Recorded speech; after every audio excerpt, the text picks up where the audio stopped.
Right, hello again. This time we're going to be having a look at the KWC Mini Uzi. This is a CO2 airsoft gun and it shoots in full auto. Now, I specify that it shoots in full auto. Of course, most people know that Uzis are full auto, but there's another version of this in 177 Seal BB, which is classed as an air gun. This one's classed as an airsoft gun. And I think that's an important distinction, although technically they're both air guns.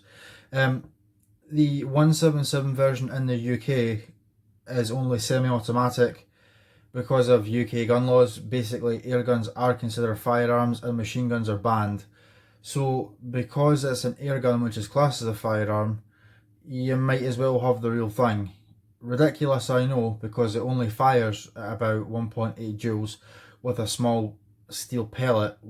The UK laws are absurd, and in Scotland we need a licence for an air gun, so of course I have the airsoft version as I was denied an air gun licence, unfortunately. Even though I seem to have known more about air guns and firearms than the firearms officer himself, which is a bit absurd, but there you go. Anyway, let's have a look at this gun. So this was given to me as a birthday present by my girlfriend. So I had a suspicion for a few months that she was gonna be giving me this, and my God, was I jumping for joy when she gave me this. This thing is a lot of fun. It really is a lot of fun. I've been after one of these for about 8 years. I did want the 177 version. Obviously back then I could have an air gun without a license. I'm glad I didn't get it, because had I had the 177 version I would have to get rid of it. But because this is airsoft, I can keep it forever, unless, of course, the government changes the law again, which, to be fair, I wouldn't be surprised if they do. Anyway, so these typically cost about £140. I believe that's what she must have paid for this gun. We're just going to do the usual, what I do here on this channel. I'll show you around the gun, tell you what I like about it, what I don't like about it, that sort of thing. So let's just talk briefly about the construction. It claims on the box that it's half metal, which means it's half plastic, which isn't necessarily a good thing. Now, I believe the 177 version is mostly metal, and that's what it claims in the manual, as it does show other products available by them. In fact, speaking of which, this gun actually comes under a few different names. So Cybergun and Swiss Arms, that sort of thing, you might see different brands of this gun. Is the exact same gun. It's basically the exact same thing. There's no real difference. And the 177 version, it just has a little plastic tab inside the gun to stop it from switching over to full auto. It is full auto capable, but because of UK law, it has to have that little tab there.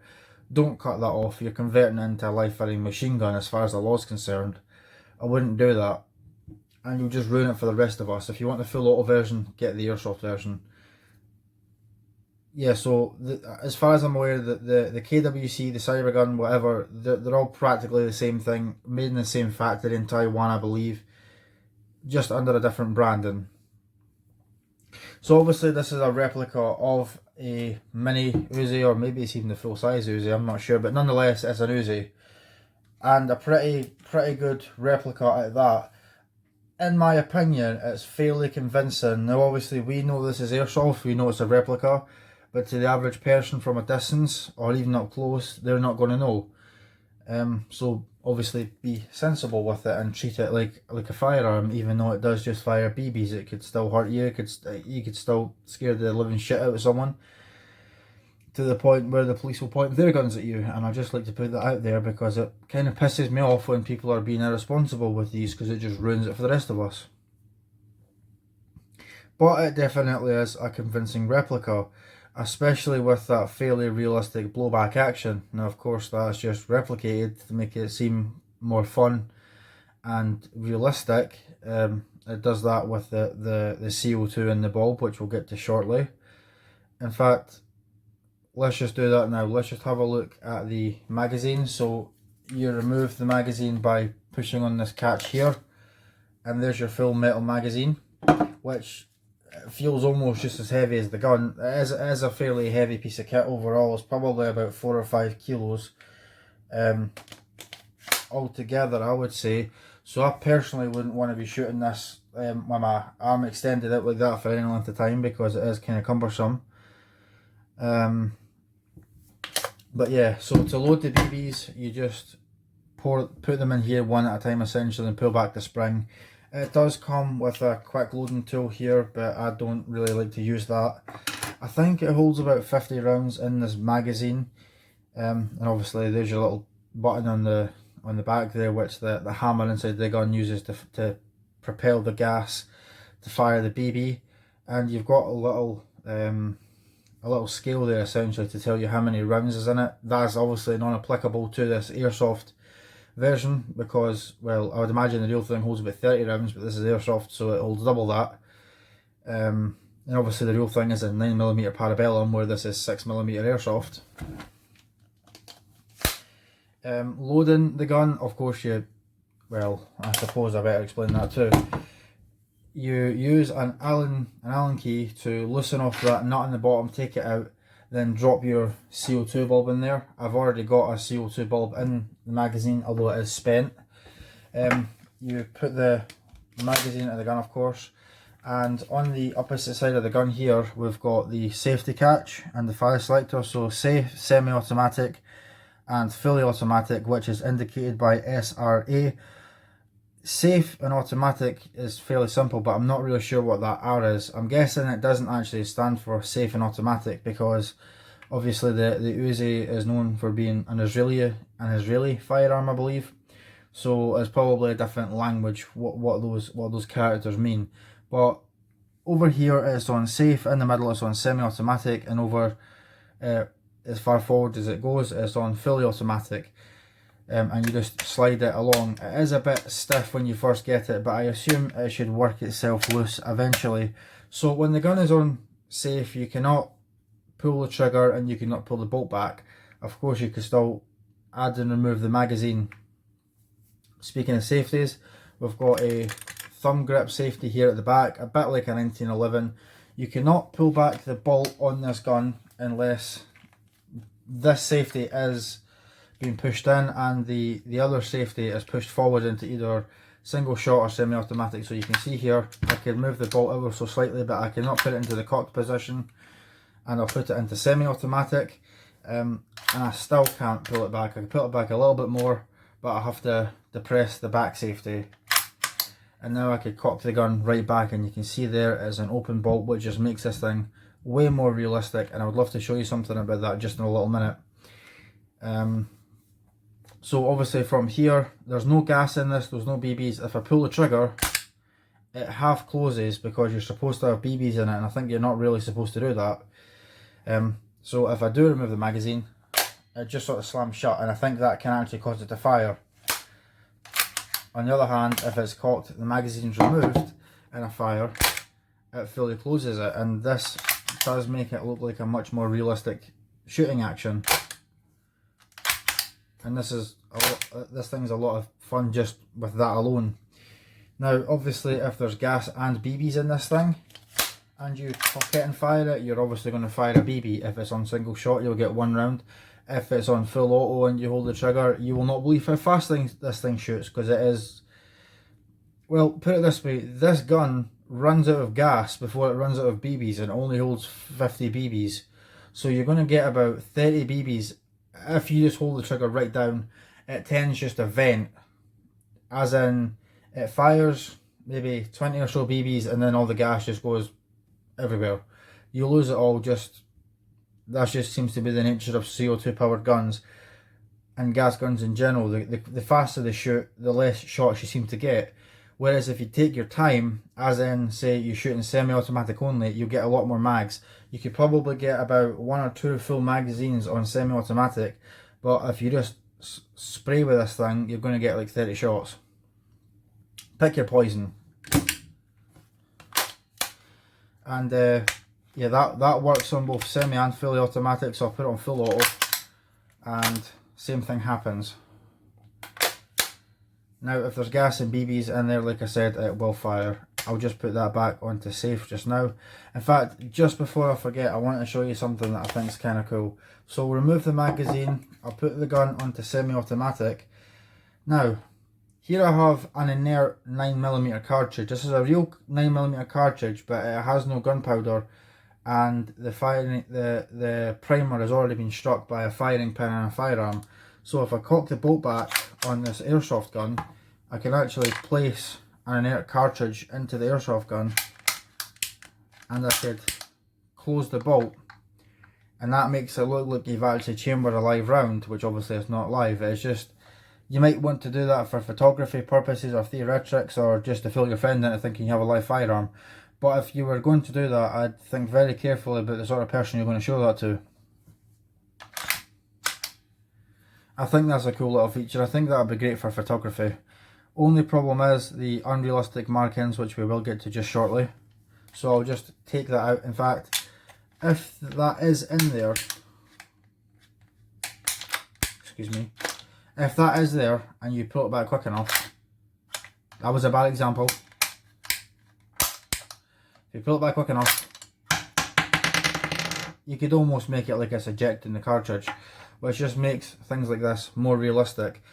Now I will just quickly say, you cannot chamber, I mean you can chamber, but you can't, because there isn't a chamber in this thing. If you do put a live cartridge through it, it'll blow up, that's what I'm trying to say. So don't do that, it's illegal, you're then manufacturing a machine gun. If you want 5 or more years in prison, and 5 or more years in jail for manufacturing a machine gun, on you go. I don't recommend you do that though. The whole thing will blow up, it's mostly plastic, and even the metal parts aren't high quality metal. Anyway, moving on. So I was saying about the unrealistic markings. I was opening up the stock. So first off, most glaring thing, and I wish they wouldn't do this, made in Taiwan right there, which is a bit of an eyesore. It kind of ruins the look a little bit. Here on the top, we've got a bit of a safety warning. Alterations are unsafe and illegal, both are true. Read manual before operation. Yeah, definitely do that. I mean, I kind of screwed up a little bit because I was so excited to have a look at this thing. I didn't do that, and I should have, because usually it's the first thing that I do. And on the back of the gun here, we've got some other markings. KWC, 6mm, a little mark here for the German market to say that this is basically confirming that this is an unrestricted firearm in Germany, and what looks like a serial number. And we've got a bit of a warning on the bottom. Now I'm not going to bore you with that warning on the bottom, you could choose to read it if you want. But it basically says that this is for training and target shooting only, and you shouldn't use it for combat games. So in other words, the manufacturer is saying you should not use this for airsoft skirmishing. I'm not sure why, because that's what these sort of things are for. And when they say target shooting, I think what they mean is rough plinking. You're not going to do much target shooting with this. For knocking over tin cans in the garden, fantastic, that's what this sort of thing excels at. But I wouldn't really call this a target shooting gun. I think you need an air rifle for that. Unfortunately I can't have one because Scotland is awful. Other features of the gun, we went through the magazine, the safety catch, the stock. So of course we do have a folding stock, which is nice. There's no buttons to the press, it just folds and unfolds. It's fairly tight, it's not going anywhere. So I would imagine you could run with that without that coming loose. I'm not sure if there's magnets in there or if it's just spring pressure or what, but it is quite nice, and like I said, it definitely looks the part. It's reasonably comfortable to shoulder, and it's not uncomfortable to shoulder the stock and look through the front and rear sights. Definitely looks the part. And of course, when it's in the closed position, if you wish, you could use the buttstock as a bit of a foregrip for that sort of thing. So I suppose if you did take this to an airsoft field, if you wanted to say running gun, you could probably do this. Maybe good for going around corners. And since we're in this direction, you can see there we've got the outer barrel and the airsoft inner barrel. That's just to make it look a bit more realistic, because obviously that massive hole isn't going to fire a little BB. You would have absolutely zero power altogether. Now before I forget, let's talk about the plastic parts, half of it. So all of the grip seems to be plastic. The trigger guard here and the trigger is plastic. There is a bit of a hot spot here because it's plastic, I seem to have run out of memory. Anyway, I was saying there, the gun is made in two parts, so it's two moulded pieces put together. So we do have a seam here, which does create a bit of a hot spot, and you can see my finger there's a bit red. It is kind of painful and irritating, and this is a heavy gun. It is kind of uncomfortable to hold. It is field strippable, and it tells you how to do that on the manual. And I would show you how to do it, but it is a bit of a pain to do. But I will just briefly explain it. You have this button here in front of the rear sight. You just depress that in. It is stiff. It's difficult to get in. You then pull this whole section off like this, and then it's off. And then you could take off the bolt on the inside. You could also remove the muzzle by depressing this button at the front and unscrewing. Again, I'm not going to do it because it's a bit of a pain. We also have a front sling mount as well as a rear sling mount. Sights are okay. I mean, I imagine this is very similar to the real ones. You've got a smaller hole and a larger hole, and it is adjustable with the screwdriver for left and right, but not up and down, unfortunately. Now, you can adjust the front sight, but you need a sight tool, which this didn't come with. So I guess the only way to get one is to buy a real steel version of a sight tool. I'm not really too worried about that because it's an airsoft gun. I mean, it's not going to be accurate anyway, although it would be nice to be able to do that. One of the joys of airsoft guns is being able to have as close of a realistic experience to shooting firearms and owning firearms as possible, without all the paperwork and the licenses and the permission and the bootlicking and all the rest, which is why I like things like airsoft. In the UK, usually they have to be funny colours, a bit like this, unless you've got an exemption. An exemption could be you're an airsoft skirmisher and you have played a game of airsoft 3 times in 2 months, and you're then allowed to buy them in black. Or you could just go to justcause.com and just pay £20, upload a photo of yourself in a fancy costume, give them your ID, and they send you a code, and it only costs 20 quid. That's what I did. It works. As far as I'm aware, it's legal, and most major airsoft retailers accept it. Airsoft World accepts it, Just BB Guns accepts it. So there you go. And I also used that exact same method to buy this. It's not a loophole. As far as I'm aware, it's perfectly legal. So you might want to look into that, just cause. It's basically cosplay insurance. I'm not a cosplayer, but if it gets me black airsoft guns, as far as I'm concerned, it's worth it. And I mean, certain websites like Airsoft World charge you £5 for a pistol for a spray job. So if I buy a pistol 4 times from Airsoft World, by that time I might as well just pay 20 quid to Just Cause and be able to buy them in black and have a much more realistic showpiece. So that for me there is a good argument for doing so, but that's up to you, of course. Now, some of the really bad points about this gun, like I said, that there is a bit of a pain. That might end up blistering with prolonged periods of use. This sight here is plastic. That is very flimsy. I mean, you might be able to see it move. One little bang and that's going to snap right off, which is unfortunate. Overall, I think it's a great airsoft gun. It's a lot of fun to shoot. It's a lot of fun to have. I'm willing to bet it'd be a lot of fun to take to an airsoft field. Definitely looks the part. It would probably look good on the wall. It would probably look good in the cabinet. I'm not really sure where I'm going to keep mine because it's a bit big for my cabinet, and I'm not really sure if I want to mount it to the wall. But yeah, definitely a fun little showpiece. I think it's not bad for £140, and that full auto is rapid. I wish I could do a demonstration for you, but I'm in the house and I don't really want to shoot my wall. That's really the only way I could do it, is just shooting over that way. I would dry fire it, but like I said, when you put the magazine in and there's no BBs, even if there is gas, and you try to fire, that's what happens. It only sort of half fires. I'm not sure if that's a safety feature or what that does. And it does say as well in the manual to not dry fire it. One quick thing about the manual though, it seems a little bit hypocritical what they say here. It says, I think it says on the actual gun in fact, to keep your finger off the trigger unless you're actually ready to shoot, and that's just basic firearm safety, which should apply to anything with a trigger, be it airsoft, blank fire, or a firearm, or an air rifle, it doesn't matter. But you can see here in the photo, the demonstration on pulling out the magazine, they've got the finger on the trigger, which is just a big no-no. It doesn't matter if it's an airsoft gun, it doesn't matter, you know, you should have your finger off the trigger either way. Well, there we go again, my phone doesn't seem to want to cooperate, but nonetheless, that's pretty much the end of this video anyway. I think I've mentioned everything.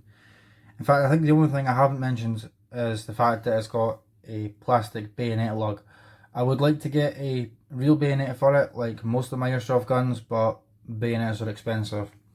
So maybe I'll someday get a replica bayonet for all my airsoft guns, but we'll have to wait and see. Anyway, that concludes this video. Hope you enjoyed it, hope you found it interesting. Let me know what your thoughts are as usual, and I'll see you later. Cheers for watching.